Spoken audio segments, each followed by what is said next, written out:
Здравствуйте, россияне! Обращаюсь к вам опять и опять. Сегодня 18-й день войны в Украине. Там умирают дети.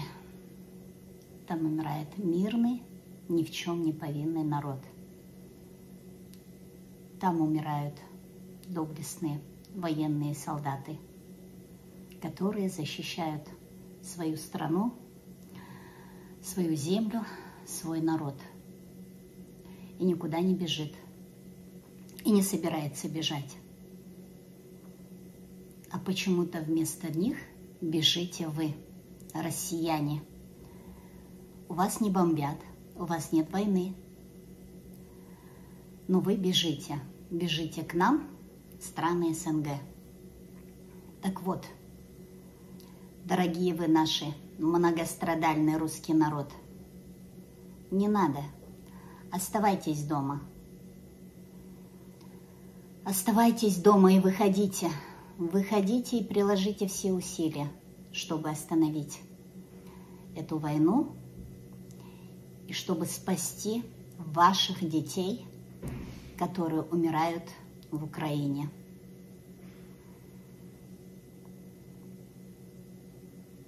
Вас 140 миллионов, россияне. Да, вы боитесь. Все боятся. Но выходит же народ. Их закрывают, да. Их сажают, да. А вы хотите на все готовенькое? Так не получится. Так не получится, русский народ. Выходите. Включайте свои мозги. Открывайте свои глаза и сердца. Выходите. Вас 140 миллионов. Неужели вы думаете, там на каждого из вас 140 миллионов полицейских есть у них? 140 миллионов автозаков у них есть? Нет.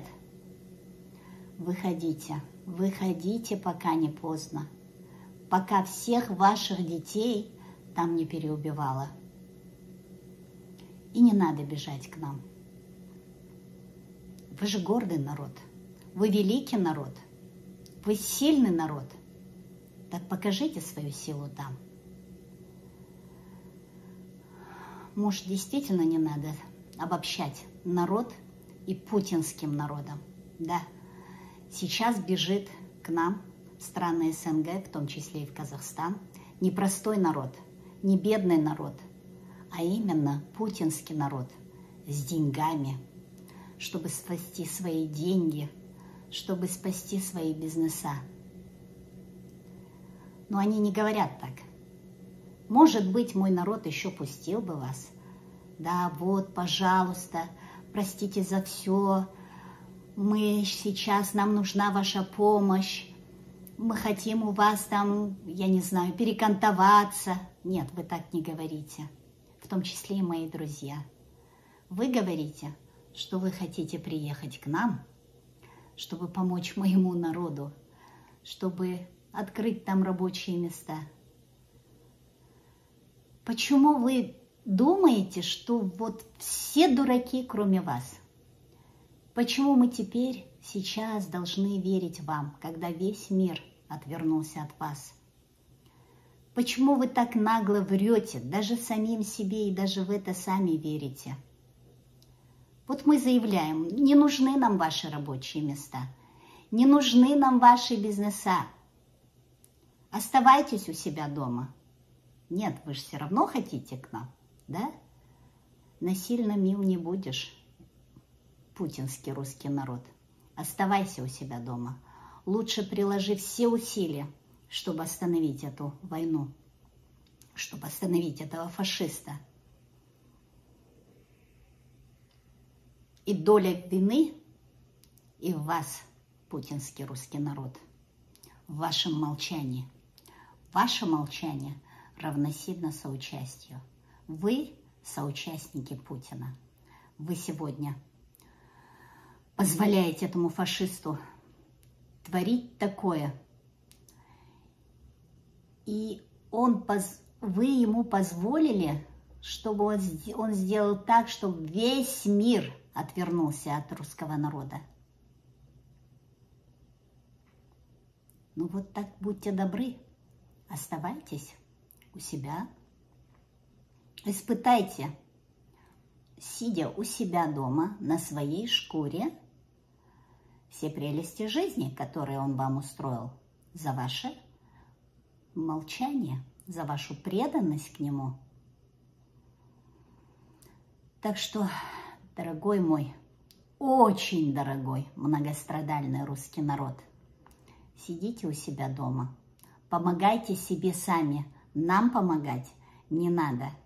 В Казахстане и так непростые времена сейчас. В Казахстане кровавый январь прошел. И неизвестно, что еще будет. Да, я вас пугаю. Бойтесь. Мой народ сегодня равен раненому зверю. А страшнее раненого зверя нет же, верно, живого существа. Так что, путинский русский народ, сидите у себя дома. Да, это тяжело говорить. Мой народ очень гостеприимный народ. Он ни перед кем никогда не закрывал ни двери, ни сердца. А сегодня мы вынуждены это сделать, потому что Путин показал истинное лицо русского народа, путинского русского народа. Я еще хочу надеяться, что остался в России истинный русский народ, истинным русским сердцем, истинно русским разумом. Так что, путинский русский народ, не езжайте к нам, мы вас не ждем. Оставайтесь у себя.